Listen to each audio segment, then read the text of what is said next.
Where do you see yourself in 5 years if, for example, you set out about a career in comedy next week?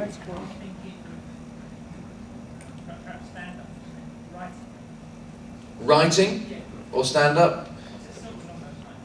I think writing comedy obviously is a special skill in itself, and in many ways sometimes people who aren't desperately funny end up being good comedy writers. But I mean, they've got to have something funny in them, but they're not necessarily very funny people. But when they do read out a piece of comedy, or it's performed by someone who has a funny bone, as it were, it can be great. But I don't know. I mean, I did impersonations to start with, and I was a bit of a sort of clown when I was a kid.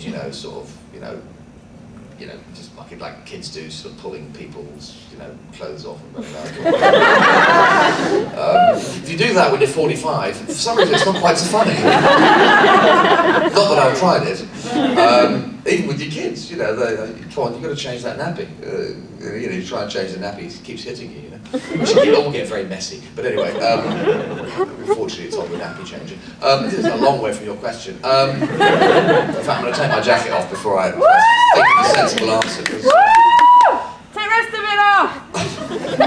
God's sake, it's only Saturday lunchtime. What's going on? I'm single. I'm not surprised.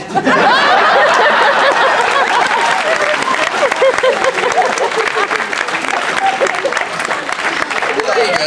You want to know about comedy? We've got some of the wittiest hecklers of the land. That's a good start. Always think that, Danny John Jules know about this. Always try and think about how you're going to top something else that's been said. Preferably funny. And if it's not funny, just try and dig deeper until for one of them it's going to be funny. Do you know what I mean? We've tried that a few times, improvising at Red Dwarf, and some of it's been kept in the show, so that's quite good.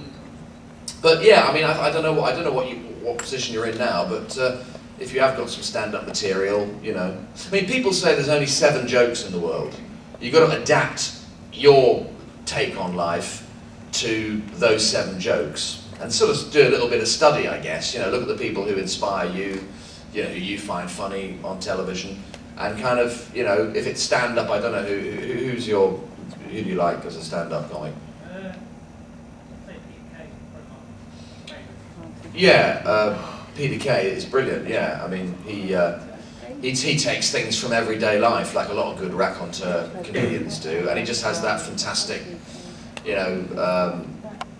bloke next door kind of delivery. He looks funny anyway. He's one of those guys that when he comes onto the stage, you know that it's going to be quite funny. But then he does a great TV show as well. He's sort of got, he's got all different levels. But the thing about him, when he take that Amarillo song, for example, he just thought of that, and just presumably, and just turned it into what's now actually become a very annoying piece of music, isn't it, really? But it's done, obviously, Tony Christie, the world of good. He's probably earned more from it than he did his whole career, But Peter Kay, just, from standing on one of those, presumably runner things in that video, it's just funny, just laugh, So, I don't know, there's very lots of areas of comedy you can go into. But I would just I'd leave your options open. That's the first piece of strong advice, and just, try and either write or perform some good comedy. Get with a partner as well. If you can get with a partner, that's another regret, actually.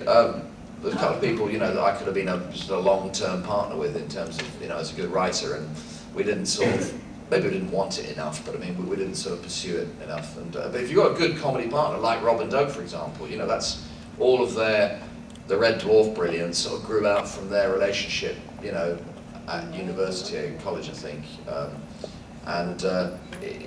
they inspired each other. So do that, yeah, do that. Obviously, for the Red Dwarf cast, we look at Rob and Doug. We're thinking who was the George Michael and who was Andrew Ridgeley. It's an interesting little avenue to go down there, Danny. I'm not going to do it though, because walls have ears. So anyway, so I hope that's answered a question or two. Lots of comedy clubs around. Get down there, be funny. You're not well known, so you can die the death like we all have every now and then.